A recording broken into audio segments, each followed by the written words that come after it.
بالله من الشيطان الرجيم بسم الله الرحمن الرحيم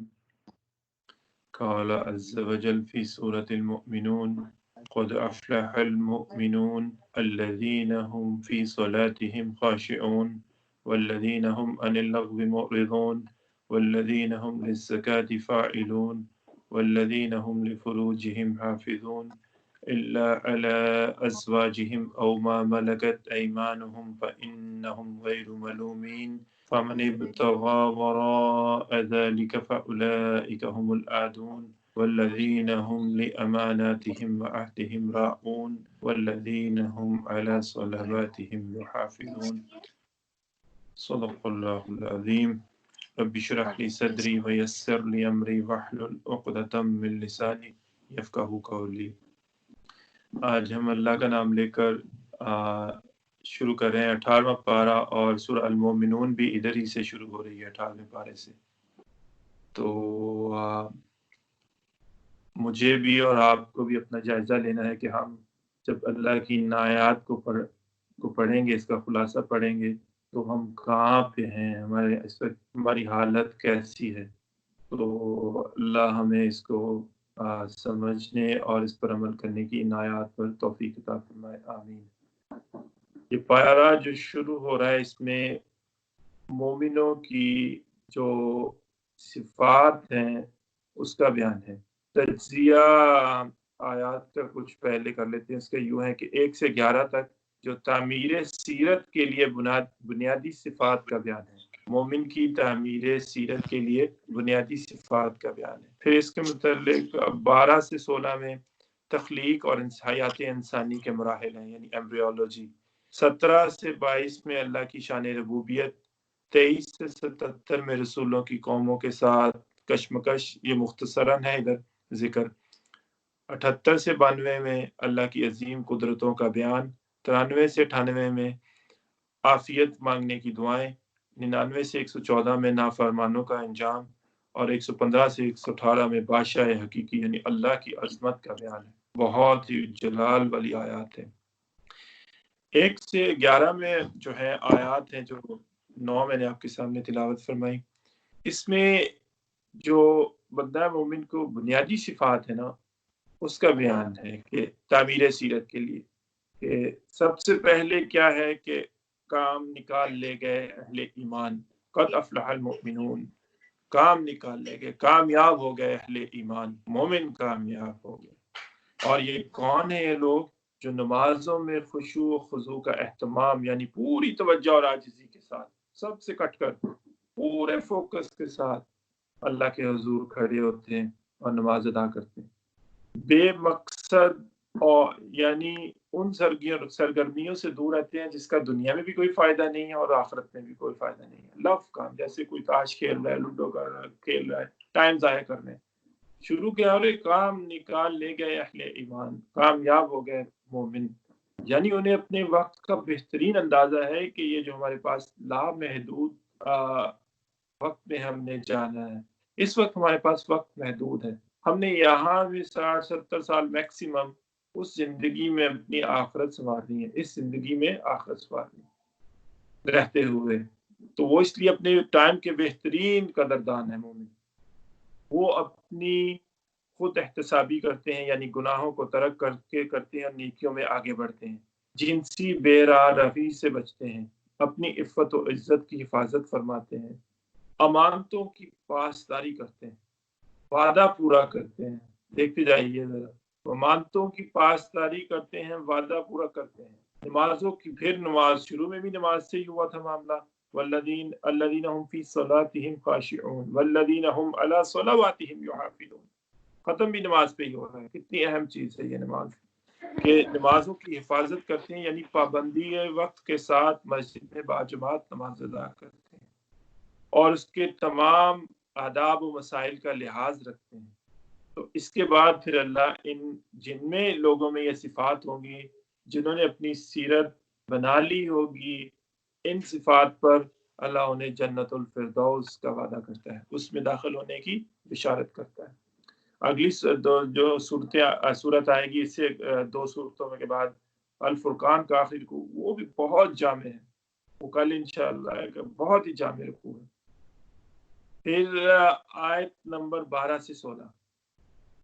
انسان کی تخلیق اور جو حیات انسانی کے مراحل ہیں کہ اس طرح جو بچہ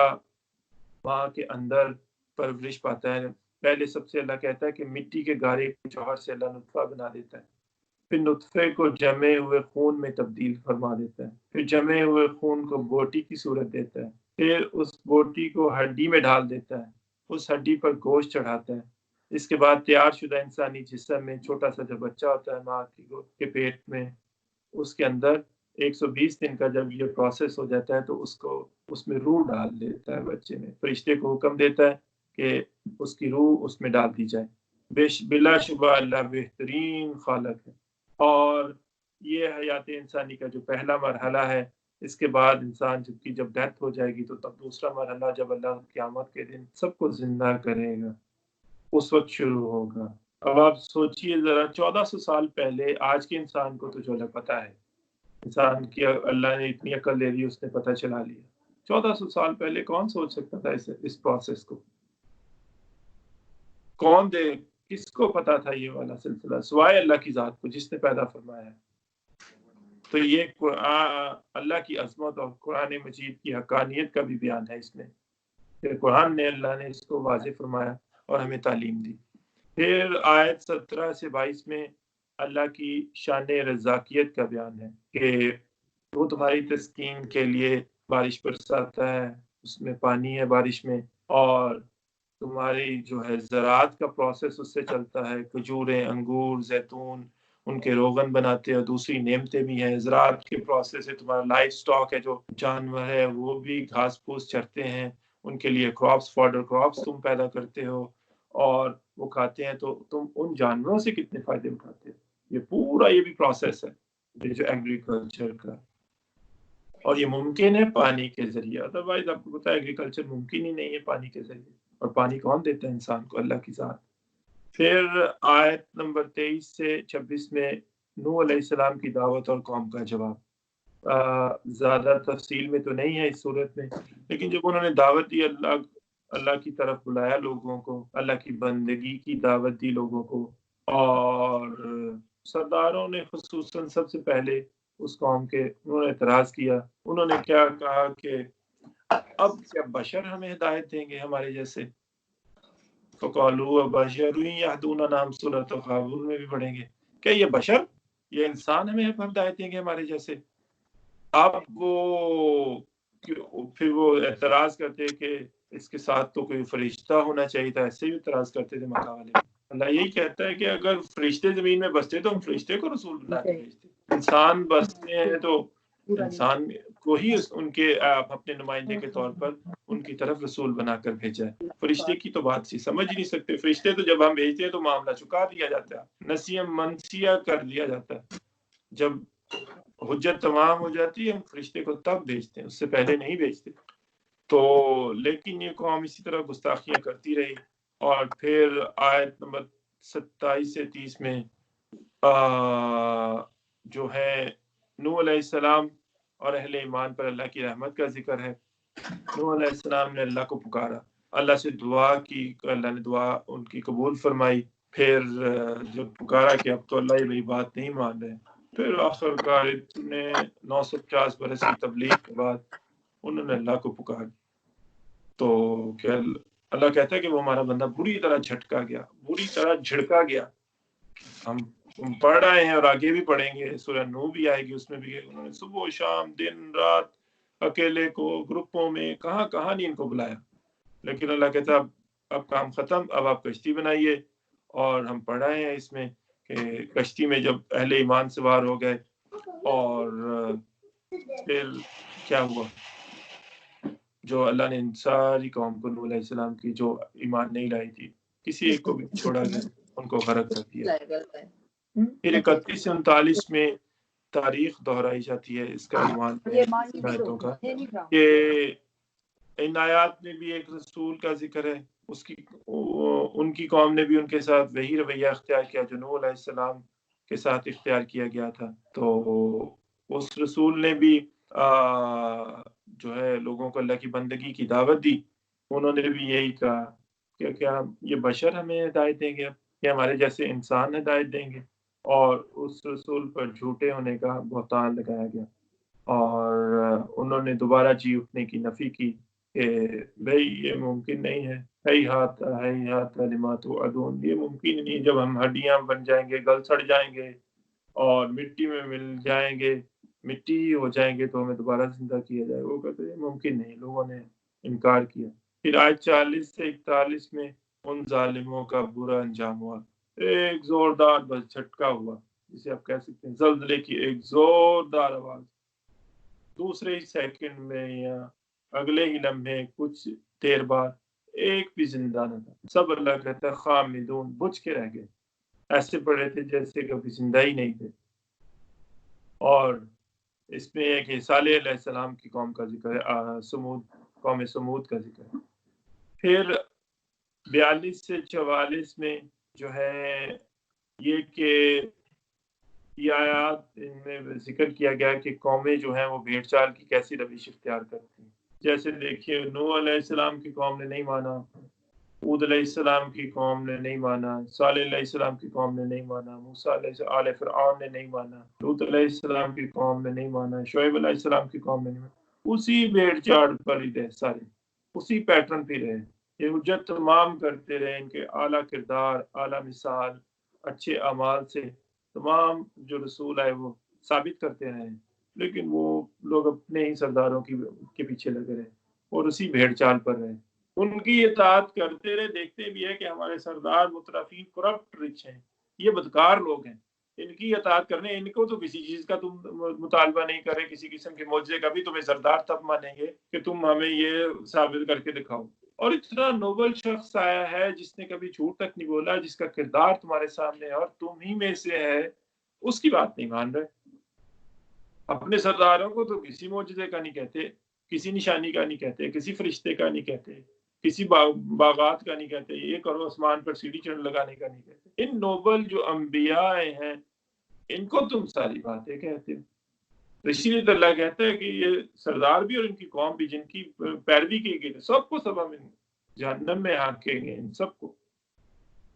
پھر اس کے بعد آیت 39 سے 49 میں آل فرعون کی بدبختی کا ذکر ہے کہ وہ بھی ہم نے موسیٰ علیہ السلام اور ہارون علیہ السلام کو واضح نشانیوں کے ساتھ بھیجا، اور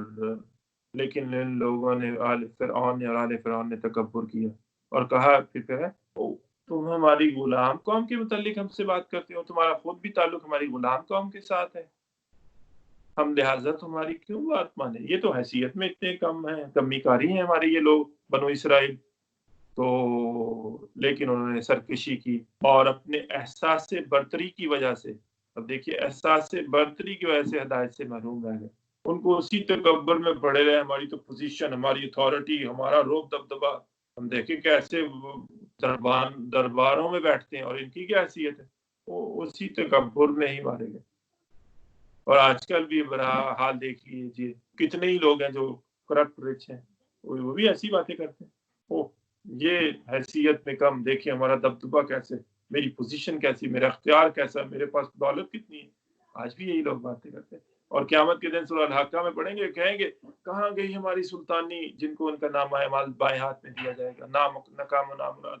کہاں گئے میرا دولت، کوئی بھی اس وقت بچانے نہیں آئے گا، سب ناکام و نامراد ہو جائیں گے، کہاں گئی میری حیثیت، کچھ بھی نہیں۔ پھر آیت 50 میں مریم سلام علیہ اور عیسیٰ علیہ السلام پر اللہ کا جو کرم ہوا اس کا ذکر ہے کہ کس طرح ان کی ولادت ہوئی معجزانہ طریقے سے، اور اللہ نے ان کا جو ہے کس طرح ان کو مریم سلام علیہ کو تقویت بخشی، پانی کا صاف چشمہ ان کے قریب جاری کر دیا،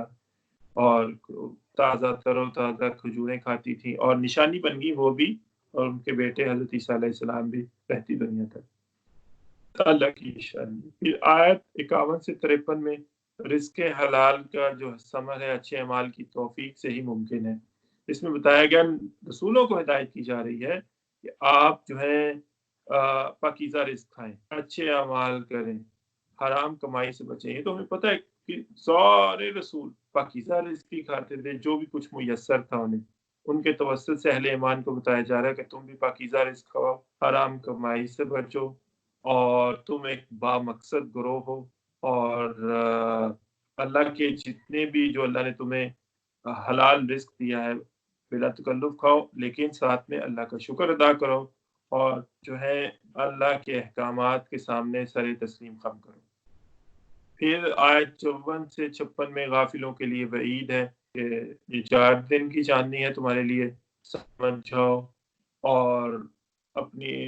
غور و فکر کر لو، مان لو رسول کی بات صلی اللہ علیہ وسلم، ادروائز جو ہے یہ چند دن کا سامان تمہارے آگے کچھ کام نہیں آئے گا، یہ تمہاری مال بھی کچھ نہیں کام آئے گا اور تمہاری اولاد بھی کچھ نہیں کام آئے گا، پھر ہمیشہ کے لیے اندھیری رات ہے۔ 57 سے 61 میں اب ہم پڑھ رہے ہیں کہ جو مومنوں کی جو خصوصیات پڑھ رہے ہیں، ان آیات میں 57 سے 61 میں ان کی باطنی کیفیات کے متعلق بتایا گیا ہے مومنوں کی۔ ہم نے شروع میں پڑھا کہ نماز قائم کرتے ہیں، زکوٰۃ دیتے ہیں یہ لوگ، اور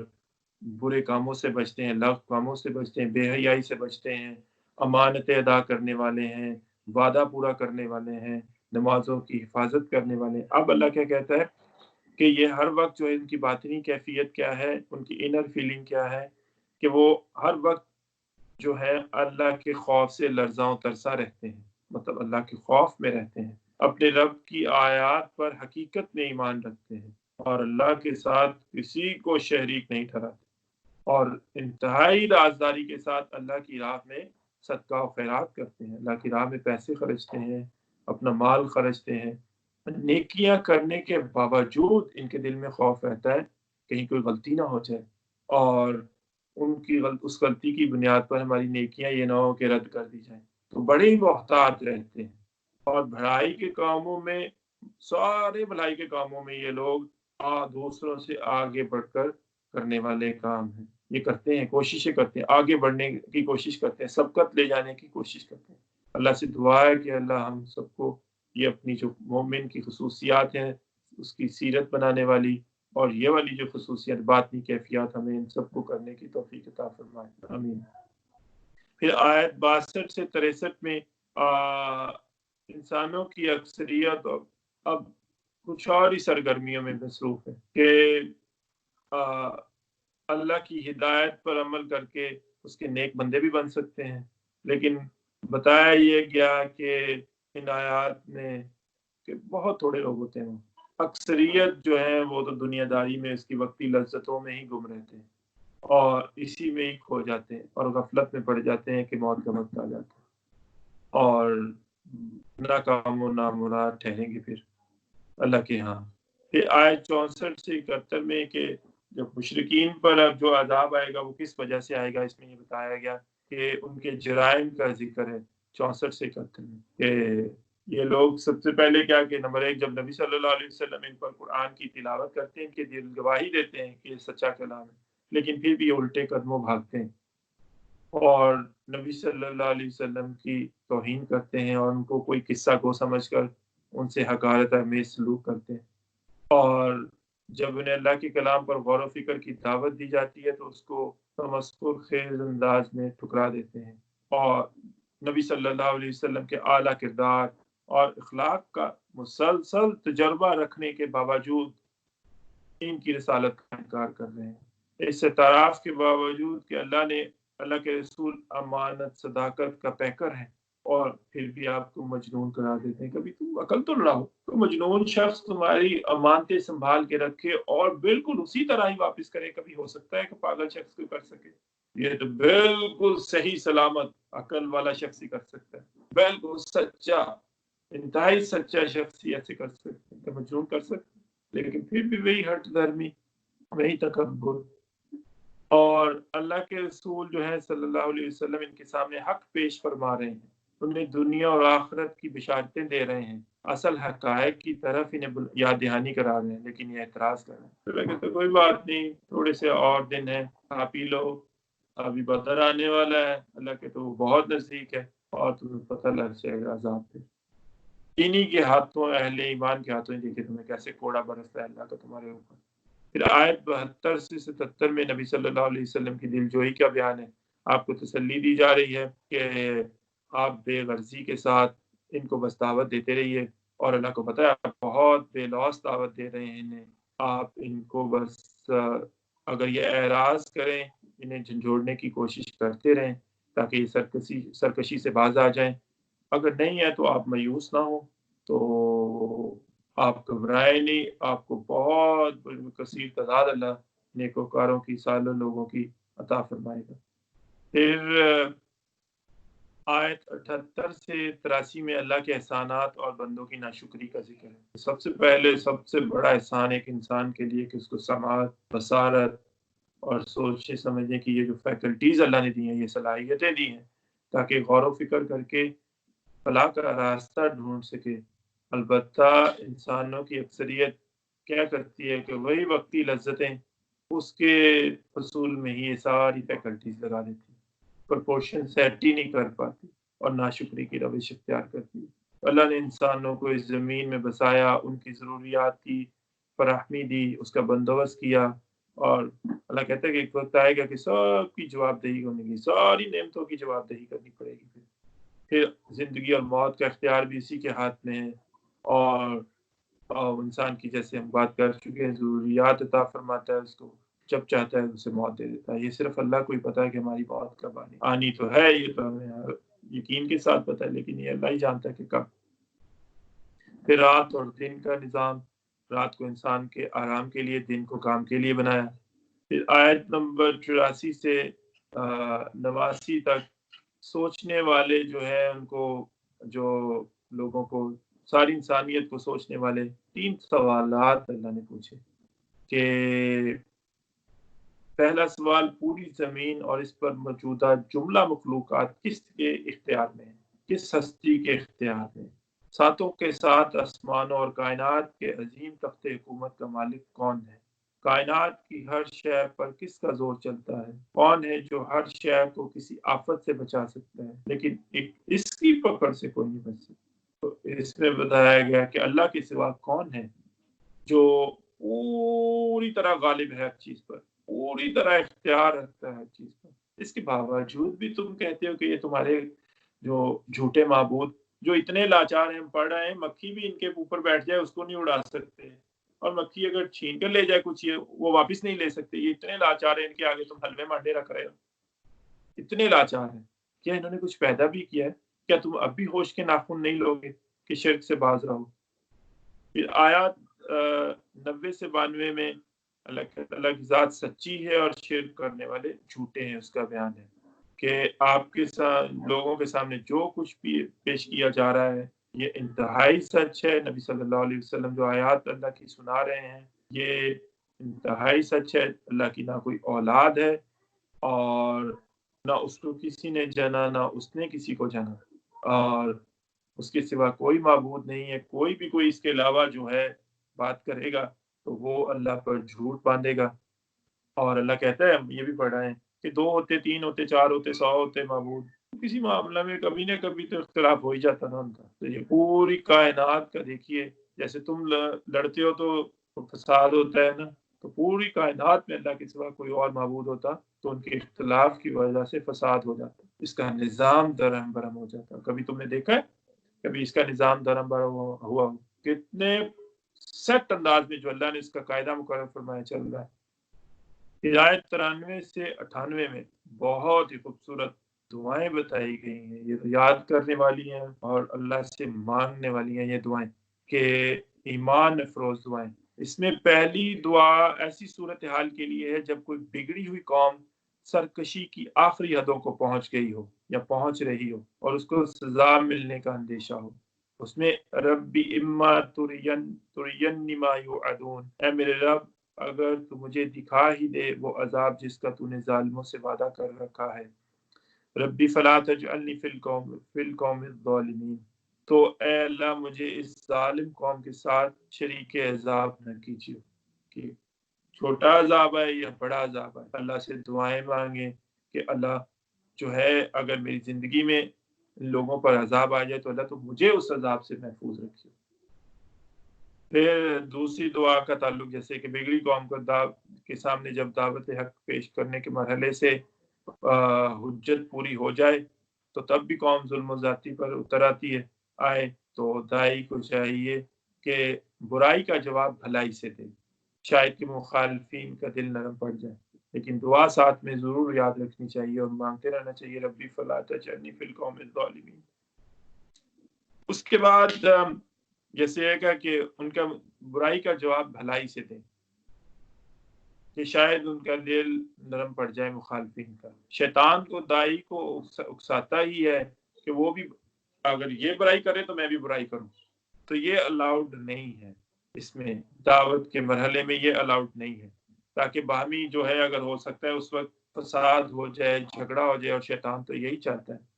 تو اس میں یہ دعا مانگنی چاہیے ربی اعوذ بک من ہمزات الشیاطین واعوذ بک ربی ان یحضرون، اے میرے رب میں شیطانوں کی چھیڑ کے مقابلہ میں تیری پناہ میں آتا ہوں، اے میرے رب میں تیری پناہ طلب کرتا ہوں کہ شیاطین میرے پاس آئیں اور مجھے تیری نافرمانی کی روش کی طرف مائل کریں۔ ربی اعوذ بک من ہمزات الشیاطین واعوذ بک ربی ان یحضرون، کہ وہ میرے قریب بھی آئیں۔ اکساہٹ تو بہت دور کی بات ہے، اللہ میں تیری پناہ میں آتا ہوں کہ وہ میرے قریب بھی آئیں۔ پھر 99 سے 100 تک غافل انسان کی حسرتناک موت، کہ جو موت کے وقت اس کا جو حال ہوگا، جو غافل انسان کا اس کا ذکر ہے، وہ مانگے گا۔ ہم سورہ منافقون میں جا کے پڑھیں گے، اللہ تو مجھے تھوڑی سی مہلت دے دے، میں صدقہ کروں اور نیکوکاروں میں شامل ہو جاؤں، تو وہ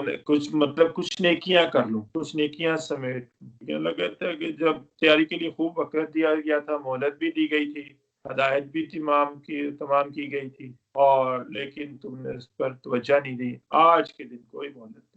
بالکل ایک لمحے کی بھی تاخیر نہیں، آگے ہوگا نہ پیچھے ہوگا، تاخیر نہیں ہوگی ایک لمحے کی بھی۔ پھر 101 سے 103 میں قیامت کے روز فیصلہ اعمال کے وزن پر ہوگا، کہ جن کی نیکیاں زیادہ ہوں گی وہ کامیاب ہوں گے، جن کے اس کے برعکس جن کی نیکیاں کم ہوں گی یا ہوگی نہیں، وہ ہمیشہ ہمیشہ کے لیے جہنم میں ڈال دی جائیں گے۔ اللہم اجرنا من النار، آمین اللہم آمین۔ پھر 104 سے 114 میں جہنم والوں کی آہذاری کا ذکر ہے، کہ جب آگ ان کے چہروں کو جھلسائے گی اور ان کو بد شکل کر دے گی، اور اللہ دریافت فرمائے گا ان سے کہ تم تک میرے احکامات نہیں پہنچے تھے؟ وہ کہیں گے جی پہنچے تھے، انہوں نے لیکن پس پش ڈال دیا۔ اب وہ التجا کریں گے کہ جہنم سے نکال کر ایک موقع دے دیا جائے، صرف ایک موقع، تو تاکہ ہم اپنی اصلاح کر سکیں۔ اب کوئی موقع نہیں، ٹائم خوب دیا گیا تھا، دوسرا موقع نہیں، اس وقت بتا دیا گیا تھا کہ ایک ہی چانس ہے، دوسرا چانس نہیں ہے اس میں، تو پھر وہ آہوزاری ہی کرتے رہ جائیں گے جہنمی۔ آیت 115 سے 118، یہ تو پہاڑوں کو ہلا دینے والی آیات مبارکہ ہیں۔ اس میں تفسیر قرطبی میں حضرت عبداللہ بن مسعود رضی اللہ تعالیٰ عنہ سے ایک روایت ہے کہ ایک شدید بیماری میں مبتلا شخص کے کان میں نے یہ آیات پڑھی اور وہ فوراً صحت یاب ہو گیا، اور نبی صلی اللہ علیہ وسلم نے مجھ سے دریافت فرمایا کہ میں نے اس مریض کے کان میں کیا پڑھا؟ عبداللہ بن مسعود نے بتایا کہ میں نے یہ آیات پڑھی، تو نبی صلی اللہ علیہ وسلم نے فرمایا کہ اللہ کی قسم جس کے قبضے میں میری جان ہے، اگر کوئی شخص پورے یقین کے ساتھ یہ آیات پڑھے، کسی پہاڑ پر بھی پڑھ دے تو وہ پہاڑ کو اپنی جگہ ہلا سکتا ہے۔ اس میں یہ ہے کہ اس کا میں آپ کو ترجمہ سناتا ہوں۔ کیا تم نے یہ سمجھ رکھا تھا کہ ہم نے تمہیں فضولی پیدا کیا ہے؟ افحسبتم انما خلقناکم عبثا وانکم الینا لا ترجعون، اور ہم نے تمہیں فضولی میں پیدا کیا اور تمہیں ہماری طرف پلٹنا نہیں ہے۔ ہم پڑھا ہے یہ مضمون بھی سورہ ال عمران میں، ربنا ما خلقت هذا باطلا، اللہ جو کچھ بھی تو نے بنایا با مقصد ہے، یہ کوئی کھیل تماشا نہیں بنایا ہے، یہ پوری کائنات یہ با مقصد بنائی ہے، اس میں جتنی بھی مخلوقات ہیں وہ تو نے با مقصد بنائی ہے۔ پھر بس بالا و برتر ہے اللہ، بادشاہ حقیقی، کوئی خدا اس کے سوا نہیں ہے، مالک ہے عرش بزرگ کا، اور جو کوئی اللہ کے ساتھ کسی اور معبود کو پکارے جس کے لیے اس کے پاس کوئی دلیل نہیں، تو اس کا حساب اس کے رب کے پاس ہے، ایسے کافر کبھی فلاح نہیں پا سکتے۔ اور خوبصورت ترین دعا نبی صلی اللہ علیہ وسلم کہیے، میرے رب مجھ سے درگزر فرما، مجھ پر رحم کر، اور تو سب رحم کرنے والوں میں سے سب سے اچھا رحم کرنے والا ہے۔ کہ وہی بات کہ کوئی آپ ادھر بھی دیکھ لیجئے، کوئی بادشاہ ہو، کوئی آفیسر ہو، اس کے ملازم ہو، اس کے خادم ہو، کیا وہ اپنے وفاداروں اور جو بے وفاؤں کو ایک ہی جیسا کر دیتے ہیں؟ اپنے وفاداروں باغیوں کو ایک ہی جیسا کر دیتے ہیں؟ کبھی نہیں ہو، کبھی ممکن نہیں ہے۔ تو یہ کیسے ممکن ہے کہ اللہ ان کو ایک جیسا کر دے؟ افمن کان مومنا کمن کان فاسقا، کیا پاسبل ہے کہ ہم اپنے مومن بندے اور فاسق کو ایک جیسا کر دیں؟ لا یستوون، اللہ کہتا ہرگز نہیں۔ اور پھر وہی بات کہ یہ دعا بھی آپ اکثر مانگا کریں اللہ سے، رب اغفر وارحم وانت خیر الراحمین، اللہ سے۔ اور یہ تو جو عشرہ چل ہی رہا ہے یہ مغفرت کا عشرہ ہے، اور رحمت والا عشرہ تو گزر چکا، اس کے بعد جہنم کی آگ سے جو ہے رہائی کا عشرہ آ رہا ہے، جو آخری عشرہ۔ تو یہ دعا بھی مانگے، اور اس کے ساتھ ہی پھر سورہ المومنون ختم ہوتی ہے، اور سورہ نور، اس میں جو ہے نبی صلی اللہ علیہ وسلم نے فرمایا اس سورہ کے متعلق کہ اپنے مردوں کو سورہ مائدہ پڑھاؤ اور اپنی عورتوں کو سورہ نور پڑھاؤ، مطلب سکھاؤ، سمجھاؤ تاکہ وہ ان پر عمل کریں۔ آیات کا تجزیہ کچھ یوں ہے کہ 1 سے 10 میں حد زنا اور حد قذف کا بیان، پھر 11 سے 26 میں عائشہ رضی اللہ تعالی عنہا کی پاک دامنی کا بیان، اور 27 سے 34 میں گھر کے اندر پردے کے احکامات، 35 سے 40 میں ایمان اور کفر کے لیے تمثیلات، 41 سے 46 میں اللہ کی قدرتوں کا بیان، 47 سے 54 میں منافقانہ اور مومنانہ طرز عمل کا بیان، پھر 55 سے 57 میں نظام خلافت کے قیام کی بشارت دے رہا ہے اللہ، 58 سے 61 میں گھر کے اندر پردے کے اگین احکامات ہیں، پھر 62 سے 64 میں کوئی اگر جماعت قائم ہو اللہ کے دین کی سربلندی کے لیے، اس کا نظم جماعت ہے۔ اس میں بڑے جلالی انداز میں سورہ شروع ہو رہی ہے کہ آیت 1 میں کہ اس میں جو احکامات آ رہے ہیں انزلناها وفرضناها، کہ اس پہ عمل کو اللہ نے لازم قرار دیا ہے۔ اب اہل ایمان کی ذمہ داری ہے کہ ان کو یاد کر رکھیں اور ان کو نافذ کریں، ان احکامات کو۔ 2 سے 3 میں حد زنا ہے کہ غیر شادی شدہ مرد اور غیر شادی شدہ عورت اگر زنا کرے تو اس کی سزا کیا ہو۔ اسلامی حکومت میں ان کو 100 کوڑے مارے جائیں گے، اور حد کے جاری کرنے کے حوالے سے کوئی بھی رحم نہ کیا جائے۔ ان کے جو ہے ان کے شادی کر سکتے تھے لیکن پھر بھی نہیں کر رہے، اور یہ برا کام کر رہے ہیں، تو یہ تو آپ کا جو ہے نا سارا سیٹ اپ خراب کر دے گی، آپ کی تہذیب خراب کر دے گی یہ کام، زنا کا کام۔ اگر یہ شادی شدہ ہوں گے تو معاملہ کہاں سے کہاں چلا جائے، پورا گھر خراب ہو جائے گا اگر کوئی عورت کرتی ہے کوئی مرد کرتا ہے۔ یہ تو خیر غیر شادی شدہ کی بات ہے۔ پھر حد لوگوں کے سامنے جاری کی جائے تاکہ مجرموں کو تکلیف کے ساتھ ساتھ ذلت کا بھی احساس ہو کہ برا کام کیا ہے۔ مزید دیکھنے والوں کو، یہ بہت اہم نکتہ ہے کہ دیکھنے والے جو دیکھ رہے ہیں وہ عبرت حاصل کریں، اور 100 کیا 1000 دفعہ سوچیں کہ میرے ساتھ بھی یہی ہوگا اگر میں یہ برا کام کروں گا۔ 1000 دفعہ سوچیں اس کام کو کرنے سے پہلے کہ اتنی ذلت اور رسوائی اٹھانی پڑے گی اور یہ سزا بھگتنی پڑے گی۔ پھر اس کے بعد ایک اخلاقی ضابطہ بیان کیا گیا کہ زانی اس قابل نہیں ہے کہ کسی پاک دامن عورت سے نکاح کرے، اور زانیہ اگر ہے تو وہ اس قابل نہیں ہے کہ کسی نیک شخص سے پاک دامن مرد سے نکاح کرے۔ 4 سے 5 میں حد قذف بیان کر دی گئی کہ یعنی کسی خاتون پر بدکاری کی تہمت لگانے کی سزا بیان کر رہی ہے یہ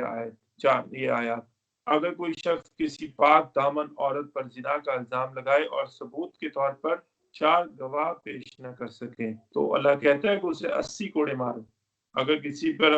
آپ دیکھ لیجئے ہماری حالت کیا ہے اس پر، کیسے ہم مذاق میں ہی الزام لگا کے آگے ہو جاتے ہیں۔ اللہ کہتا ہے کہ اسے 80 کوڑے مارے جائے اگر وہ 4 گواہ نہ لے کے آ سکے، اور آئندہ پھر اس کی گواہی کبھی قبول نہیں کی جائے گی، جتنی مرضی حجتیں کر لے کبھی قبول نہیں ہوگی۔ البتہ یہ کہ اگر کوئی اپنی حرکت پہ نادم ہو اور توبہ کرے تو اللہ کے ہاں امید ہے کہ اسے بخشش مل جائے گی۔ کتنا بڑا جرم ہے یہ، دیکھیے ذرا۔ پھر 6 سے 10 میں شوہر کی طرف سے بیوی پر زنا کا الزام لگانا، یہ بھی ایک نازک معاملہ ہے کہ اگر اپنی شوہر کوئی اپنی بیوی کو زنا کرتا دیکھ لے اور اس کے پاس اگر 4 گواہ نہ ہو، اس نے اکیلے نے دیکھا ہے، وہ قاضی کے سامنے 4 بار قسم کھائے اور 5ویں بار کہے مجھ پر اللہ کی لعنت ہو اگر میں جھوٹ بولوں، تو وہی شوہر اپنی بیوی پر جھوٹا الزام بھی تو لگا سکتا ہے، لڑائی ہو جائے تو جھوٹا الزام لگا دے۔ تو پھر بیوی کے لیے کیا ہے کہ وہ 4 بار قسم کھائے اور کہے کہ یہ مجھ پر جھوٹا الزام لگا رہا ہے، اور اس کے بعد 4 بار قسم کھانے کے بعد 5ویں بار کہے کہ اگر شوہر سچا ہے اور میں جھوٹی ہوں تو مجھ پر اللہ کا غضب نازل ہو۔ اگر یہ بیوی کر دے تو اس پر یہ حد روک دی جائے گی، سزا کی حد جو ہے اس کو ملنا، اس کو سزا نہیں دی جائے گی۔ پھر اگر بیوی یہ کہہ دے پہلے شوہر نے کھائی ہیں، اگر اس کے پاس 4 نہیں، اس کے پاس 4 نہیں، لیکن پھر وہ بیوی کھائے گی تو اس پر سزا نہیں دی جائے گی۔ آیات 11 سے 18 میں عائشہ رضی اللہ تعالیٰ عنہ کی پاک دامنی کا اعلان ہے۔ یہ ہمیں واقعہ پتہ ہے، شاید میں پھر بھی آپ کو بتا دیتا ہوں کہ جب سن 5 ہجری میں غزوہ بنو مستلق سے واپسی کا دوران یہ جو شخص تھا نا، رئیس المنافقین، منافقوں کا سردار عبداللہ ابن ابی، اس نے عائشہ رضی اللہ تعالیٰ عنہ کو تہمت لگائی کہ عائشہ زنا کی تہمت لگائی، اور اتنا چرچا کیا منافقوں نے کہ مسلمان بھی اس کی جو ہے زد میں آگے، مسلمان بھی باتیں کرنے لگ گئے، ایون کہ نبی صلی اللہ علیہ وسلم نے عائشہ رضی اللہ تعالیٰ سے بات کرنی بند کر دی۔ تو معاملہ سخت تھا، لیکن عائشہ کہتی میں نے کوئی ایسا کام نہیں کیا۔ اب کوئی بھی یقین نہیں کر رہا، اللہ نے جو ہے نا زجر و توبیخ کی مسلمانوں کی کہ کیوں نہیں کہہ دیا تم لوگوں نے کہ یہ سری جھوٹ ہے، ایٹ اٹس فیس، جب آپ نے اس سے بات کی کیوں نہیں کہہ دیا کہ یہ سری جھوٹ ہے، کیوں نہ یہ لوگ گواہ لے کے آئے 4 یہ لوگ۔ اللہ سخت ناراض ہوا مسلمانوں سے، اور اللہ نے جو آیات ریویل کی، پھر نبی صلی اللہ علیہ وسلم جو ہے عائشہ رضی اللہ تعالیٰ عنہ کے پاس آئے، تو عائشہ رضی اللہ تعالیٰ عنہ نے کہا کہ میں آپ سے کہتی نہ تھی کہ میں نے یہ کام نہیں کیا ہے۔ یہ سچویشن، اللہ ناراض ہوا، لیکن اللہ کہتا ہے کہ انہوں نے وار تو بڑا سخت نبی کے ہاؤس ہولڈ پہ وار کیا ہے، دیکھیے نا، اذیت دے رہے ہیں نبی صلی اللہ علیہ وسلم کو، ان کی زوجہ محترمہ کو جن سے سب سے زیادہ محبت کرتے تھے نبی صلی اللہ علیہ وسلم، پوچھا گیا کہ سب سے زیادہ انسانوں میں کس سے محبت ہے؟ عائشہ سے، پھر ابوہا ان کے باپ سے، کیسی اذیت دی ہے انہوں نے، کیسی ذکر لگائی انہوں نے۔ اللہ کہتا ہے خیر، اللہ تمہیں جب احکامات دے رہا ہے تو انہوں نے تو وار کیا ہے، اللہ اس میں سے خیر برآمد کرے گا، اتنا شر کا وار کیا، اللہ کہتا ہے اس میں سے اللہ خیر برآمد کرے گا۔ پھر اللہ نے احکامات دیے جو ہمیں دیے گئے ہیں اس صورت میں، اور پھر اس کے ساتھ کہا کہ آیت 19 سے 20 میں کہ جو کوئی بھی یہ چاہے یا یہ کرے کہ مسلمانوں میں بے حیائی پھیلے، اللہ کہتا ہے کہ اسے خوشخبری دیجیے، اسے مزدہ سنائیے، دردناک ترین عذاب کا مزدہ سنائیے جو مسلمانوں میں بے حیائی پھیلائے اور اس کا سوچے، اس کو عام کرے۔ اب آپ ہماری حالت دیکھیے آج، اللہ کس طرح ہمیں عذاب دے، اللہ کس طرح ہمیں معاف کرے، اللہ کس طرح ہم پہ رحم کرے۔ ہماری حالت دیکھیے، یہ ثقافتی طائفے، یہ ٹی وی، یہ اس پہ بے حیائی، خواتین کی حالت دیکھ لیجئے۔ اب کہاں سے، اب تو لباس کو جو چست پہنتے تھے اب تو اسے بہت آگے معاملہ بڑھ گیا، روکا نہیں گیا، امر بالمعروف نہیں المنکر نہیں کیا گیا، اللہ کا دین قائم نہیں کیا جو یہ چیزیں کرتا ہے اسٹیبلش، جو پاکیزہ معاشرہ بناتا ہے، حیا والا معاشرہ بناتا ہے، وہ قائم نہیں کریں گے تو پھر ایسے ہی ہوگا۔ پھر جو نیک پاک لوگ بیچارے سمٹ کے رہ جائیں گے، وہ نہیں بات کریں گے ان لوگوں کے متعلق، تو انہیں دبا لیا جائے گا۔ ان لوگوں کو دبانے کی ضرورت ہے، جہاں پر ہی برائی شروع ہو اگر اسی کو اسی وقت دبا لیا جائے، بٹ ان دی ایول، تو معاملہ آسان ہے۔ اگر کہے نہیں کوئی بات نہیں، یہ ہلاک ہونے والے ہیں، ان کو جانے تو جہنم میں، پھر وہی رویہ اللہ کہے گا، کہتا ہے کہ وہ 3 گروپ تمہیں یاد ہے نا سبت والے، ایک نے کیا، تیسرے نے روکا، درمیان والے نے کہا نہیں کوئی نہیں، نہ روکو ان کو، انہوں نے تو ہلاک ہی ہونا ہے۔ تو تیسرے گروپ نے جو روک رہا تھا اس نے کہا کہ یہ ہمارا فرض ہے، اللہ نے ہم پر فرض کیا ہے، اگر نہ بھی ہو، یہ نہ بھی رکے، کیا جب یہ لوٹ ہی آئے نیکی کی طرف، ہمارے بھائی بند ہیں، نہ بھی رکے تو ہم اللہ کے ہاں معذرت تو پیش کر سکتے ہیں کہ اللہ ہم نے اپنی کوشش کی اخلاص کے ساتھ، یہ نہیں رکے۔ اب آپ دیکھ لیجیے کس طرح اللہ کے رسول صلی اللہ علیہ وسلم نے فرمایا کہ حیا اور ایمان ساتھ ساتھ ہیں، ایک ختم ہو جائے تو دوسرا بھی ختم، ایمان گیا تو حیا بھی گئی، حیا گئی تو ایمان بھی گیا، ایک ساتھ نہیں رہ سکتے۔ بے حیائی اور ایمان اور حیا ساتھ رہیں گے، بے حیائی اور بے ایمانی ساتھ رہیں گے۔ دیکھ لیں حالت پوری امت مسلمہ میں جا کے کہیں بھی دیکھ لیجئے، بے حیائی کے اڈے، لوگ سیریں کرنے جاتے ہیں، کبھی اس طرف نہ جاؤ، اس لیے بے حیائی کے اڈے ہیں۔ چاہیے لوگ کہتے ہیں دبئی چلتے ہیں جی، ادھر چلتے ہیں، بے حیائی کا اڈا ہے، گندگی کا مرکز ہے وہ، پوری دنیا پہنچتی ہے وہاں پہ زنا کرنے کے لیے، کہتے ہیں جی سیریں کرنے جاتے ہیں، ادھر جائیں گے کیا جب اللہ کا عذاب آ جائے اور آپ بھی اس میں گرفتار ہو جائیں؟ یہ ہے اس میں اللہ ہمیں ہدایت دے، اللہ ہمیں ہدایت دے، عمل کی توفیق عطا فرمائے، حیا کو اڈاپٹ کرنے کے لیے اپنے ایمان کا حصہ بنائیں، اس کو ساتھ ساتھ چلائیں حیا اور ایمان کو۔ پھر آیت 21 میں اللہ کہتا ہے کہ اللہ کا اگر فضل نہ ہوتا نا تم پر لوگوں پر، ایک زیرو بھی پاکیزہ نہ ہو سکتا، ایک زیرو بھی اگر اللہ تم پر فضل اور رحمت نہیں کرتا، کیونکہ اللہ جو ہے بے حیائی کو انتہائی ناپسند کرتا ہے، اور شیطان کہہ جاتا ہے تم سے کہ تم بے حیا ہو جاؤ، اس سے پتا ہے کہ بے حیا ہو جاؤ گے تو ایمان بھی چلا جائے گا، بس نام نہاد ایمان ہے، کہتے رہو اپنے آپ کو مسلمان، کہ اللہ کہتا ہے تم پاکیزہ بنو، اللہ وہ تمہارے ساتھ اپنی رحمت رکھنا چاہتا ہے، اپنا فضل رکھنا چاہتا ہے، اسی لیے تو تمہیں یہ احکامات دے رہا ہے کہ جنسی بے راروی سے بچو اور آخری دم تک پاکیزہ زندگی گزارو۔ پھر آیت 22 میں دوسروں کی زیادتی معاف کرو، اللہ تمہارے بھی گناہ معاف فرمائے گا۔ اب اس میں ایک واقعہ کا ذکر ہے کہ ابو بکر صدیق ایک شخص کی جو ہے ان کا نام ہے مصطح بن اساتہ، جو اپنی سادہ لوہی میں وہ بھی اس میں الزام میں شریک ہو گئے تھے، تو ابو بکر صدیق ان کی مالی کچھ اعانت کرتے تھے، اور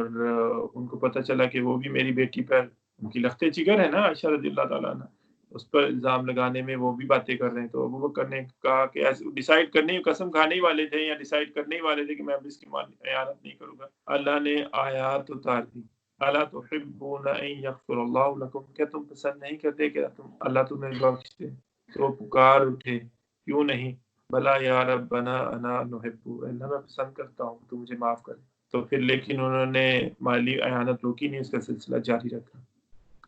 پھر آیت 23 سے 25 میں پاک دامن خواتین پر تہمت لگانے والوں کا بدترین انجام کا ذکر ہے۔ اس میں جو کوئی بھی تہمت لگائیں گے نا ہماری نیک عورتوں پر، ہماری نیک کنیزوں پر، ہماری نیک بندیوں پر، تو ان پر ہم دنیا میں بھی لعنت پہ اور پھٹکار کریں گے، اور آخرت میں تو دیکھیے گا ان کے ساتھ بنتا کیا ہے، پھر کیسی لعنت اور پھٹکار ہوگی ان پر آخرت میں۔ پھر آیت 26 میں جیسا کردار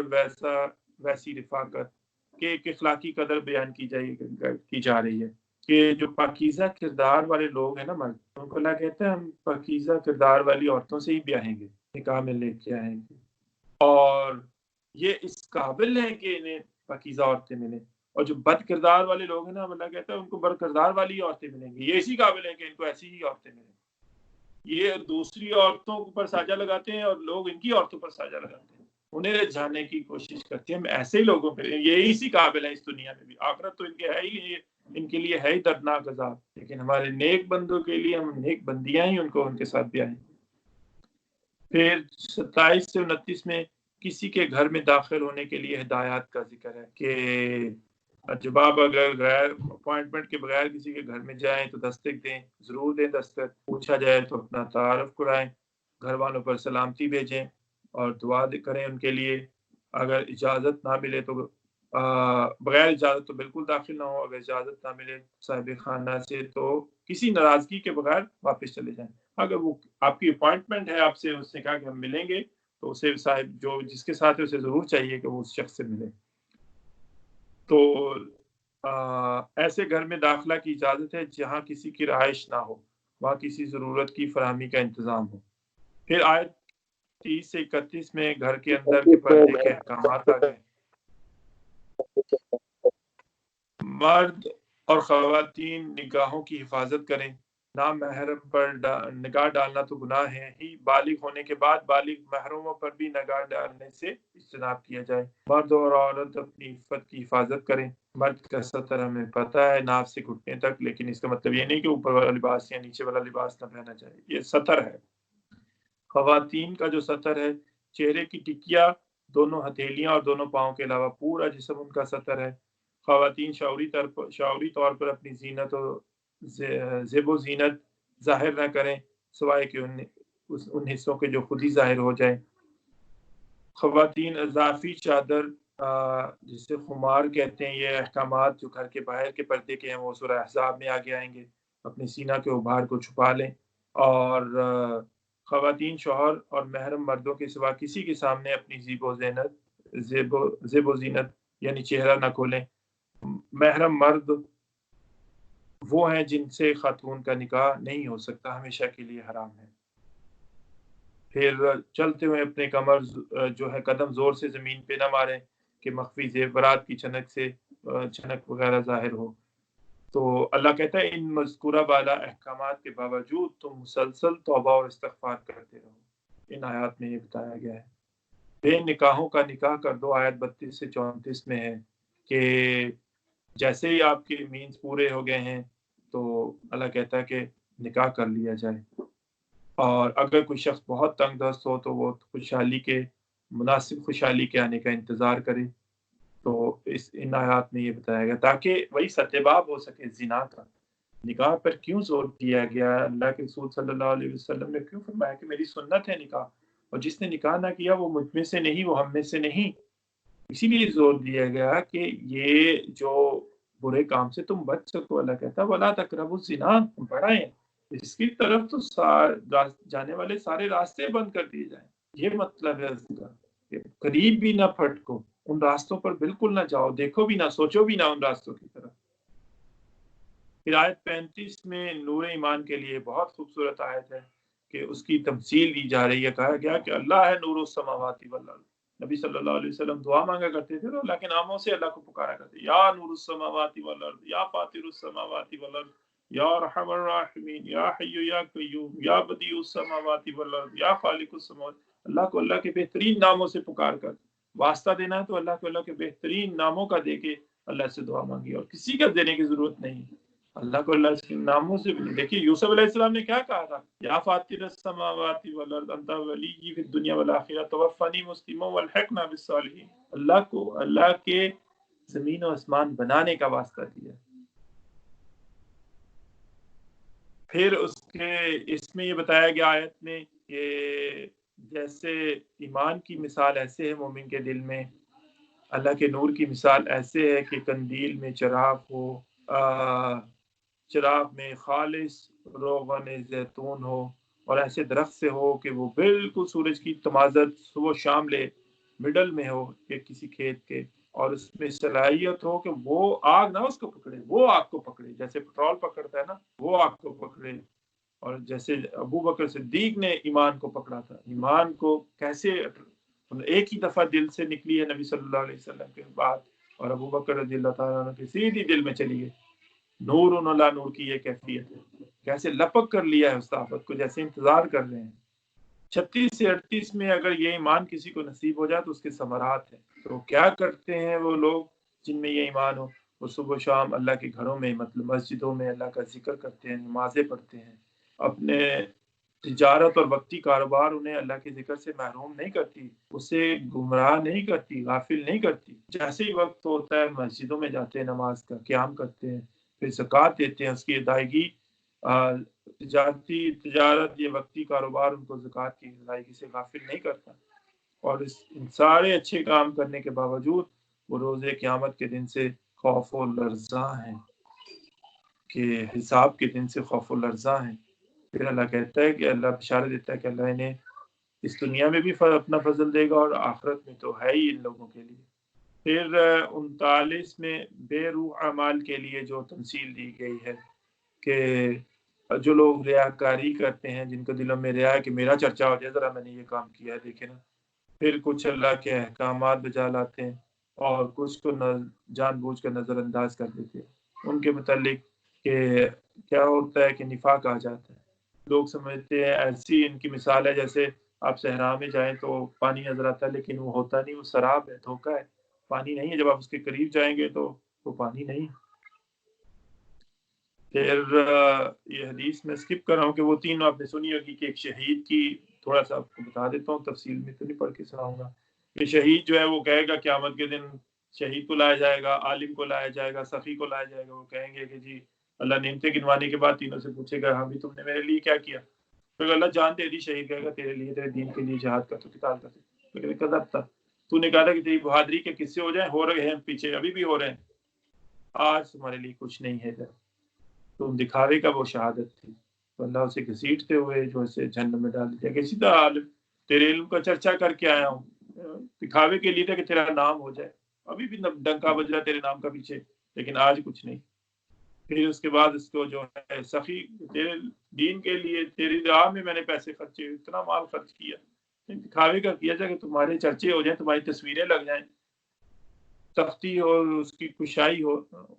رہا ہے پیچھے، آج کچھ نہیں تمہارے لیے، تمہارے پاس سب کو جہنم میں ڈال دی جائے گا۔ دکھاوے والوں کو جو اللہ کے لیے کریں گے تو اللہ بہت قدردان، اس کی قدردانی کرے گا، اللہ کو قدردان پائے گا۔ پھر آیت 40 میں ایمان اور عمل دونوں سے محرومی کی تمثیل ہے،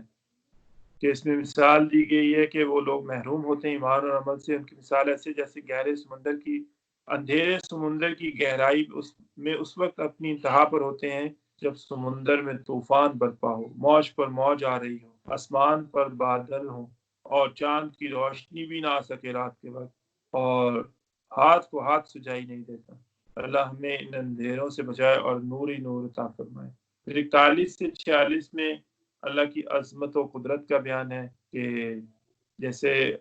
ہر شے زبان حال اور زبان کال سے اللہ کی تسبیح کر رہی ہے، پرندے بھی اللہ کی تسبیح کر رہے ہیں، کس نے سکھائی ان کو یہ تسبیح؟ اللہ نے سکھائی ہے۔ اللہ جانتا ہے کہ ہر مخلوق اس وقت کیا کر رہی ہے، وہی بادلوں کو اٹھاتا ہے، انہیں ملاتا ہے اور پانی برساتا ہے، تو پھر بادلوں کو ٹکرا کر بجلیاں پیدا کرتا ہے جو انسان کو بینائی سے بھی محروم کر سکتی ہیں۔ مخلوقات جن میں رینگتی ہوئی مخلوقات بھی ہیں، 2 پایوں والی بھی ہیں، 4 پایوں والی بھی ہیں، تو ان کا ذکر ہے۔ آیت 47 سے 50 میں منافقانہ طرز عمل اور 51 سے 52 میں مومنانہ طرز عمل کا ذکر کیا گیا کہ منافقانہ طرز عمل دیکھیے کہ اوپر سے مسلمان ہے لیکن دل میں ایمان نہیں، جب اپنے فائدے کے لیے تو نبی صلی اللہ علیہ وسلم کے لیے اگر کوئی ڈیسیجن ملنے کا وہ امکان ہے کہ ہمارے حق میں آ جائے گا تو نبی صلی اللہ علیہ وسلم کے پاس آ جائیں گے، نہیں تو نہیں آئیں گے، تو دل میں ایمان نہیں ہے۔ اللہ کہہ رہا ہے کہ جب تک سارے معاملات میں آپ کے پاس نہ آئیں اور اگر آپ فیصلہ کرتے تو دل میں کجی نہ رکھیں، دل و جان سے اسے قبول کریں، اس کے اگینسٹ کہ مومن وہ ہیں جو کہتے ہیں سمعنا و اطعنا، جو آپ کا حکم، جو بھی مزاج یار میں آئے، جو کہیں گے وہی کریں گے، ہر معاملہ میں اللہ اور اس کے رسول کی اطاعت کرتے ہیں۔ اللہ کہتے ہیں بہت خوش نصیب لوگ ہیں یہ والے۔ پھر 53 میں جھوٹی قسمیں کھانے کے متعلق ہے، جھوٹی قسمیں کھا کے بہانے کر کے تراش کر کے آپ سے جو ہے اللہ کی راہ میں نکلنے سے یہ گریز کرتے ہیں، آپ کو بہانے کا کہتے ہیں کہ جی ہو گیا وہ ہو گیا، آپ سے لے جاتے ہیں اجازت۔ اللہ کہتا ہے لیکن ان کے لیے بہت برا ہے، قیامت کے دن کس سے چھپائیں گے یہ باتیں؟ آج تو یہ چھپا لیتے ہیں، اس دن کس سے چھپائیں گے یہ باتیں؟ 54 میں نبی صلی اللہ علیہ وسلم کو فرمایا گیا کہ آپ کے بس ذمہ جو ہے نا حق کو پہنچا دینا ہے، آپ کی ذمہ داری آپ پہ ہے اور جن کو پہنچا دیا ان کی ذمہ داری ان پر ہے، اس میں یہ بتایا گیا۔ پھر نبی صلی اللہ علیہ وسلم نے ارشاد فرمایا کہ اگر کوئی میں امیر مقرر کروں کہ میرے امیر کی، اپنے امیر کی بھی اطاعت لازمی ہے، کہ جس نے میرے اپوائنٹڈ امیر کی اطاعت کی اس نے میری اطاعت کی، جس نے میری اطاعت کی اس نے اللہ کی اطاعت کی، اور جس نے میرے اپوائنٹڈ امیر کی جو ہے نافرمانی کی اس نے میری نافرمانی کی، الغرض اس نے اللہ کی نافرمانی کی۔ پھر آیت نمبر 55 سے 57 میں ہے کہ نظام خلافت آ کر رہے گا، لیکن اس کے ساتھ کنڈیشنز اٹیچ کی جائیں گئی ہیں۔ حقیقی ایمان، قانونی ایمان نہیں، قانونی ایمان تو ہے کیوں نہیں ہے خلافت پھر آج 1.6 بلین ہے، حقیقی ایمان کے ساتھ اٹیچ کی گئی۔ صحابہ کو بھی حقیقی ایمان ان کے پاس تھا تو نبی صلی اللہ علیہ وسلم کے بعد اللہ نے ان کو خلافت دے دی، اور اس کے ساتھ دوسری کنڈیشن اعمال صالحہ اپرووڈ بائی اللہ سبحانہ وتعالی اینڈ ہز میسنجر، ادھر ادھر کی کوئی باتیں نہیں، کچھ ادھر سے لے لو، کچھ ادھر سے لے لو، کچھ ادھر سے مغرب سے لے لو، مشرق سے لے لو، نو، اپرووڈ بائی اللہ سبحانہ وتعالی اینڈ ہز میسنجر صلی اللہ علیہ وسلم، قرآن و سنت سے اپروو اعمال صالحہ وہ ہوں گے تو اللہ کہتا ہے اللہ تمہیں زمین کی خلافت دے گا، اس کے نتیجے میں تمہیں کیا ملے گا؟ دین اسلام کو سر بلندی اور غلبہ عطا فرمائے گا۔ اور اللہ تعالیٰ تمہارے جو اس کو آپ دیکھیے کس خوف کی حالت میں ہے، کتنے خوف کی حالت میں اللہ اس کو امن سے بدل دے گا. کنڈیشنز وہ پوری کرنی پڑیں گی. یہ ون وے نہیں ہے، ٹو وے کام ہے. حقیقی ایمان اور اعمال صالحہ. آپ کو پتہ ہے کہ یہ جو ہے بشارتیں جو 6 ہجری میں دی جا رہی، تقریباً 6 ہجری کی صورت ہے یہ سورہ نور. 8 ہجری میں متفقہ ہو گیا، اللہ کے وعدے پورے ہو گئے. اور نبی صلی اللہ علیہ وسلم کا قول مبارک ہے یہ خلافت علی منہاج نبوت کے 5 ادوار گنائے. جیسے کہ نبی صلی اللہ علیہ وسلم جب اللہ چاہے گا تو موجود رہیں گے، حدیث نبی ہے نعمان ابن بشیر سے. جب اللہ چاہے گا تو نبوت اٹھا لے گئے، نبی صلی اللہ علیہ وسلم اس دنیا سے اللہ کے پاس چلے جائیں گے. پھر خلافت علی منہاج نبوت کا نظام آئے گا. اللہ چاہے گا جب تک وہ قائم رہے گی، پھر وہ اللہ اسے بھی اٹھا لے گا. پھر اللہ کہتا ہے کہ نبی صلی اللہ علیہ وسلم فرمایا کہ پھر کاٹ کھانے والی بادشاہت آئے گی، ملوکیت، بنو امیہ اور بنو عباس کا دور. پھر ایک جبرن مجبوری والی ملوکیت آئے گی جس سے ہم گزر رہے ہیں. تو نبی صلی اللہ علیہ وسلم نے فرمایا کہ پھر آخری دور جو ہے 5واں دور جو ہے وہ خلافت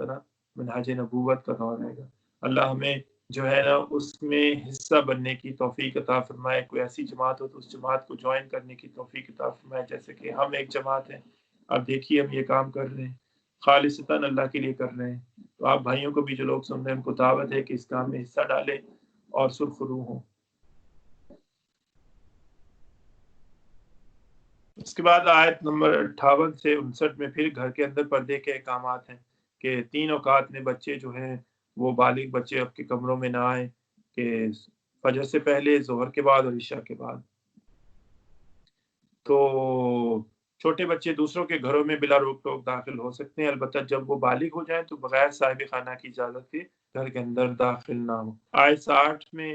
بوڑھی خواتین کے لیے پردے کے حکم میں رعایت کہ جب وہ بوڑھی ہو جائیں، نکاح کے قابل نہ ہو تو اپنے چہرے کو ظاہر کر سکتی ہیں اپنے گھروں میں نامحرموں کے آگے بھی. لیکن اللہ کہتا ہے کہ اگر پردہ کرے تو بہتر ہے. لیکن یہ اچھی بات یہ ہے کہ جو خواتین ساری عمر پردہ کر دی رہتی ہیں تو انہیں الحمدللہ جب بڑھاپے میں بھی پہنچ جاتی ہیں تو وہ تب بھی اللہ سے ڈرنے والی ہی ہوتی ہیں اور اللہ سے محبت کرنے والی ہوتی ہیں، تو وہ بڑھاپے میں بھی پردہ کرتی رہتی ہیں. آیت 61 میں دوسروں کے گھروں میں جانے کی اجازت کہ اس میں یہ ہے کہ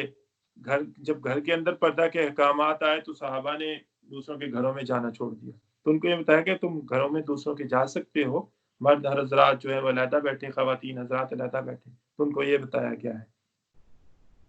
پھر آیت نمبر 62 سے 63 میں نظم جماعت کا بیان ہے کہ اہل ایمان اللہ کون کن کو کہتا ہے کہ جب کوئی کبھی کسی اجتماعی کام میں ہو، جماعتی کام میں ہو، تو وہ پہلی بات تو اجازت لیتے ہی نہیں. اگر لیتے بھی ہیں کوئی ضروری کام، بہت ضروری کام پڑ جائے تو وہ اجازت لے کے جاتے ہیں، نظم کو قائم رکھتے ہیں. چپکے سے منافقوں کی طرح سٹک نہیں جاتے ہیں کہ اٹھ کے چلے جائے. جو کوئی شخص اس وقت لیڈر ہو، امیر ہو،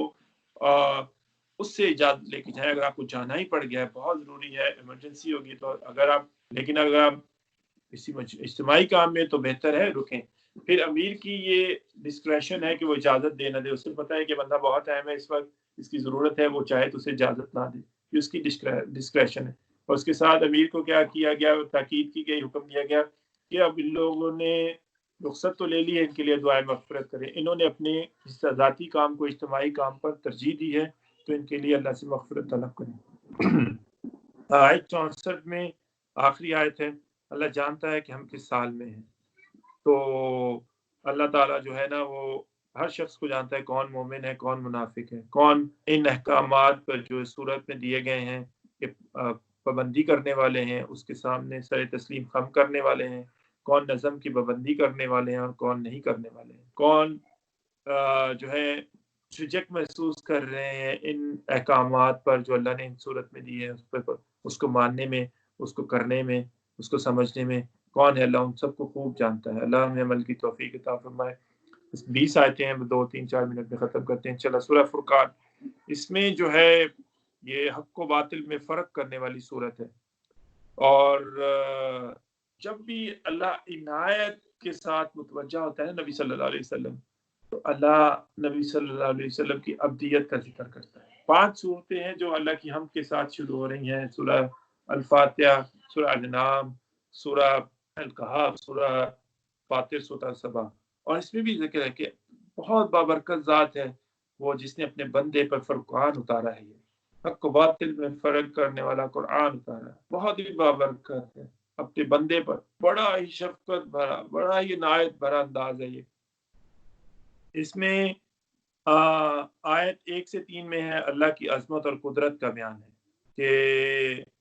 اللہ نے اپنے بندے پر ایسی کتاب اتاری جو حق و باطل میں تمیز کرنے والی ہے اور تمام جہان والوں کو خبردار کر رہی ہے۔ اس میں آسمان اور زمین کی بادشاہت اللہ ہی کے اختیار میں ہے، اس کی کوئی اولاد نہیں ہے، اس کے ساتھ کوئی شریک نہیں ہے اس کے اختیار میں، اللہ ہی نے ہر شے کو بنایا ہے اور اس کی تقدیر فرمائی ہے۔ اور اللہ کہتا ہے کہ جن معبودوں کو تم اللہ کو چھوڑ کر پکار رہے کچھ بھی نہیں کام آئیں گے تمہارے، کچھ بھی پیدا نہیں کیا ہے، کسی نفع نقصان کے مالک نہیں ہے، نہ وہ اپنے جینے پر اختیار رکھتے ہیں نہ مرنے پہ اختیار رکھتے ہیں۔ افسوس ہے ان لوگوں پر جو اللہ کے ساتھ شرک کرتے ہیں۔ 4 سے 6 میں قرآن حکیم پر 2 اعتراضات، ٹوٹل اعتراضات، یہ رونگٹے کھڑے کرنے والی صورت ہے۔ 10 اعتراضات کیے اور ان کے جواب دیے جا رہے ہیں اس صورت میں، جو نبی صلی اللہ علیہ وسلم پر مشرکین مکہ اعتراض کرتے تھے، ان کے جواب دیے جا رہے ہیں اس صورت میں۔ ان 4 سے 6 میں 2 اعتراضات کہ معاذ اللہ ثم معاذ اللہ قرآن جو ہے گھڑا ہوا ہے، جھوٹ ہے، نبی صلی اللہ علیہ وسلم نے خود تراشا ہے اور یا کوئی اور قوم ان کی اس حوالے سے مدد کر رہی ہے، اور قرآن حکیم گزرے ہوئے لوگوں کا اساطیر الاولین ان کا قصہ ہے اور کچھ بھی نہیں، اور نبی صلی اللہ علیہ وسلم نے قصے لکھ لیے اور وہی صبح شام سناتے ہیں۔ فرمایا گیا کہ یہ قرآن اللہ کا کلام ہے جو آسمان اور زمین کے تمام رازوں سے واقف، بہت بخشنے والا اور رحم کرنے والا ہے۔ یہ لوگ صاف جھوٹ بول رہے ہیں اور کھلی ناانصافی پر اتر آئے ہیں اور نبی صلی اللہ علیہ وسلم کے کسی سے معاونت لے رہے ہیں، یہ بالکل صحیح بات نہیں ہے۔ یہ کہہ رہے ہیں، چیلنج یہ کر رہے ہیں کہ اگر معاونت لے رہے ہیں تو تم ٹو میں تو لگے ہوئے نا ان کی، تو کوئی بات ایسی ہاتھ لگ جائے، لگو ٹو میں، ثابت کرنے کی کوشش کرو کہ کس سے معاونت لے رہے ہیں، بے نقاب کرو، لے کے آؤ کوئی بات، کوئی دلیل لے کے آؤ، پکڑو نا کہ کس سے معاونت لے رہے ہیں، کبھی نہ کر سکو گے تم یہ بات ثابت۔ 7 سے 5 آیت میں پھر ان میں 5 اعتراضات بیان ہوئے کہ کیسے رسول ہیں جو عام لوگوں کی طرح کھاتے پیتے ہیں، بازاروں میں جاتے ہیں، لین دین کرتے ہیں، اور اگر واقعی اللہ کے رسول ہوتے تو فرشتہ ان کے ساتھ ہونا چاہیے تھا، جو کوئی بھی بدتمیزی کرتا اسے خبردار کرتا، خبردار کہ اللہ کے رسول آ رہے ہیں، اگر اللہ کے رسول ہیں تو ہیرے جواہرات کا قیمتی خزانہ نازل ہونا چاہیے تھا، اللہ کے رسول ہیں تو ایک باغ لہلہانا چاہیے تھا ان کے لیے جس کے پھلوں سے استفادہ کرتے۔ یہ رسول نہیں بلکہ معاذ اللہ ثم معاذ اللہ ایک جادو زدہ انسان ہے۔ پھر 10 سے 11 میں جواب دیا گیا کہ اللہ چاہے تو یہ سب کچھ اس کے لیے ایزی ہے، اس کی قدرت میں ہے، بہت آسان ہے، آج ہی شاندار محلات کھڑے کر دیں۔ مشرکین کا اصل مرض یہ ہے کہ وہ نہیں چاہتے کہ آخرت قائم ہو اور وہاں ان کے جرائم کی ان سے باز پرس ہو، آخرت سے یہ انکار کر رہے ہیں، اسی لیے یہ اس دعوت کو جھٹلا رہے ہیں۔ پتہ ہے کہ آخرت پہ جب مانیں گے تو اعمال کی اصلاح کرنی پڑے گی، بدکاریاں چھوڑنی پڑیں گی، برے کام، فسق و فجور چھوڑنا پڑے گا، اطاعت میں آنا پڑے گا نبی صلی اللہ علیہ وسلم کی۔ لیکن اللہ کہتا ہے کان کھول کر سن لو، جو کوئی بھی آخرت کا انکار کرے گا تو دہکتی ہوئی آگ اس کے لیے ریڈی ہے۔ 12 سے 16 میں اللہ کہتا ہے کہ کون سا انجام پسند بتا رہا ہے، بدترین جہنم یا اعلیٰ ترین جنت، فیصلہ کر لو خود ہی کہ تمہیں کون سا انجام پسند ہے۔ اسی روش پہ رہو گے جس پہ اس وقت ہو، ریڈی رہو، پھر تھوڑے سے سالوں کی بات ہے میکسیمم، تو تم دیکھنا تمہارے ساتھ ہم تمہیں تندور والی تنگ جگہ پہ اوپر سے بھی نیچے سے بھی ہم تمہیں نہ ڈھانک کے تندور میں ڈال کے ایسا، جیسے ذرا غور کرو تندور میں کیا ہوتا ہے، تندور میں کسی کو پھینک کے اوپر سے بند کر دیا ہے تو کیا حال ہوگا پھر، اور دہکتی ہوئی آگ ہو جو بجھنے والی بھی نہ ہو، اسی طرح تنگ جگہ پہ تمہیں ڈالیں گے اور زنجیریں ڈالیں گے تمہیں تاکہ بھاگ بھی نہ سکو تم کسی جگہ۔ تمہیں سمجھایا جا رہا ہے کہ آج کسی کو زنجیریں ڈالے تو وہ شخص بھاگ تو نہیں سکتا ہے، اسی طرح تمہیں زنجیریں ڈالیں گے، توق ڈالیں گے تمہاری گردنوں میں۔ اس کے برعکس جو متقی لوگ ہوں گے جو مان رہے ہیں اس وقت اللہ کے رسول کی بات اور اپنے آپ اللہ کے سامنے انہوں نے اپنے آپ کو پیش کر دیا، سر تسلیم خم کر دیا، ان کے ساتھ تو بہت عمدہ سلوک ہونے والا ہے، بہت عمدہ فردوس ملنے والی ہے ان کو، جو اللہ کی کمپلیٹ اوبیڈینس میں دے دیں گے اپنے آپ کو۔ 17 سے 19 میں جنہیں شریک ٹھہرایا گیا تھا کہ انسانوں میں سے وہ خلاف گواہی دے دیں گے اللہ ہم تو قبروں میں تھے، ہمیں کیا پتہ پیچھے کیا آ رہا ہے، یہ ہم اس سے برات کرتے ہیں، یہ ہم بار بار مضمون آ چکا ہے، یہ غفلت میں تھے، یہی حلوے مانڈے کرتے تھے، یہی نظر و نیاز کرتے تھے، ہم نہیں کہہ کے کہتے تو سب سے بڑا گواہ ہے کہ ہم میں سے کسی نے کہا کہ نظر و نیاز کرنا، میرا مقبرہ بنا لینا، میری قبر بنا لینا، میرا مزار بنا لینا، مجھ سے دعائیں کرنا، میں تو مردہ ہوں اللہ تو زندہ ہے، تجھ سے دعائیں کرنی چاہیے تھی، وہ برات کر دیں۔ پھر آیت 20 میں جو کہ آخری آیت ہے آج کے دن کی، ان کے اعتراض کا جواب دیا گیا کہ جتنے بھی ہم نے رسول بھیجے ہیں وہ سب کے سب انسان ہی تھے، بشری تقاضے تھے، کھاتے تھے پیتے تھے، ان کی بیویاں تھیں، ان کے بچے تھے، اور وہ لین دین کرتے تھے، وہ حق و باطل میں کی آزمائش میں تھے، ان کو تم لوگ ستاتے تھے، سب کچھ ان کو بتایا گیا، وہ اسی طرح سوتے تھے، اٹھتے تھے، جاگتے تھے، چلتے تھے، پھرتے تھے، انہی میں سے تھے لوگ، فرشتہ نہیں تھے۔ تو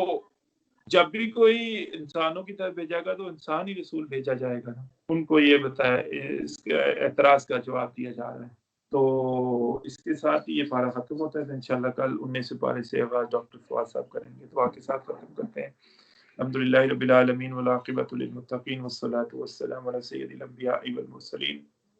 یا ارحم الراحمین یا ارحم الراحمین ربنا آتنا فی الدنیا حسنۃ وفی الآخرۃ حسنۃ وقنا عذاب النار